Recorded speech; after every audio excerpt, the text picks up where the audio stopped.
L&T bypass, அதாவது மதுக்கரையிலேருந்து நீலாம்பூர் வரைக்கும் இருக்கக்கூடிய எல்என்டி பைபாஸில் அடிக்கடி ஆக்சிடென்ட்ஸ் ஆகுது, நிறைய ஆக்சிடென்ட்ஸ் நடக்குது, உயிரிழப்புகள் நிறைய ஏற்படுது. ஸோ அதுக்கு முக்கியமான காரணம் இந்த ரோடு 2 லேனாக இருக்குது. அதை 4 லேன் பண்ணோம் அப்படின்னா, அதாவது 2 வழிச்சாலையை 4 வழிச்சாலையாக மாற்றணும் அப்படின்னா ஆக்சிடென்ட்ஸை பெருமளவில் நம்ம கம்மி பண்ண முடியும். ஸோ அதை பேஸ் பண்ணி நான் ஆர்டிஐ அப்ளை பண்ணியிருந்தேன். அதாவது மதுக்கரைக்கும் நீலாம்பூருக்கும் இடையில் இருக்கக்கூடிய இந்த ரோடு எப்போ 4 லேன் பண்ணுவீங்க, ஏதாவது ஒர்க் ப்ராக்ரஸில் இருக்கா அப்படின்னு சொல்லி கேட்டிருக்கேன். அதுக்கு அவங்க ஆன்சர் பண்ணியிருக்காங்க. ப்ராக்ரஸ்லாம் இருக்குது, ஒரு டீட்டெயில் ரிப்போர்ட் ரெடி பண்ணிகிட்ருக்காங்க. ஸோ வேலைகள் நடந்து கொண்டு தான் இருக்கிறது. டாக்குமெண்டேஷன் லெவலில் நடந்துகிட்ருக்கு.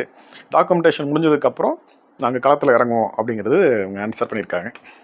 Second question, when will the contract of L&T end for collecting the toll between Madukkarai and Neelambur?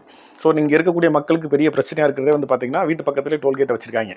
நம்ம அங்கிட்ட போக முடியல, வர முடியல. ஸோ எப்போ தான் ஏன் முடிப்பீங்க?